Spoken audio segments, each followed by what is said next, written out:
Semakin hari, usaha saya semakin bagus.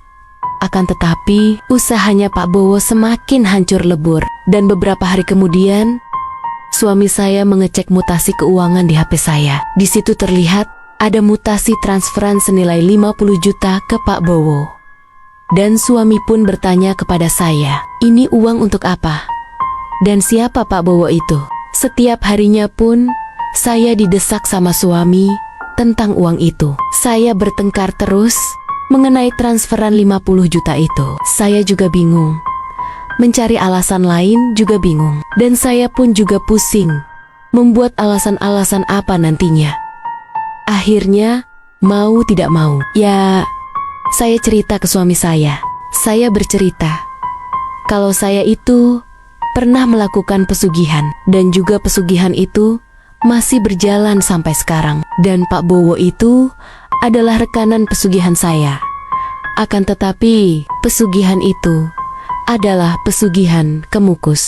Jadi saya harus berhubungan badan dengan Pak Bowo. Itulah, dari situlah suami saya murka. Marah tidak karu-karuan. Segala hal yang dilihatnya dibanting. Semua yang ada di rumah dibanting semua. Ya mungkin karena juga saya sebagai istri digarap sama orang lain demi duit. Ya siapa suami yang tidak murka? Dan dia pun akhirnya pengen ketemu dengan Pak Bowo. Saya juga bingung ini. Gimana nanti jadinya? Tapi karena terus didesak, ya akhirnya saya menelepon Pak Bowo supaya menemui suami saya di rumah saya. Akhirnya datanglah Pak Bowo ke rumah. Di situ suami saya ngatain Pak Bowo, menuduh bahwa Pak Bowo lah yang mengajak saya untuk ke ritual itu. Tapi di sisi lain, Pak Bowo juga bilang bahwa dialah yang diajak saya untuk ke ritual itu. Jadi saya terpojok posisinya di situ. Saya pun menjelaskan ke suami saya bahwa ekonomi yang ada sekarang ini, kemajuan yang ada sekarang ini adalah hasil dari gunung kemukus itu.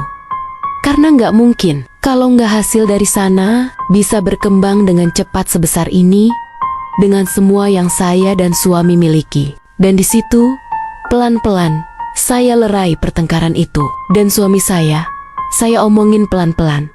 Saya kasih penjelasan. Akhirnya, ya alhamdulillah, suami agak mereda marahnya. Saya jelaskan runtut dari awal kejadian sampai dengan kejadian terakhirnya.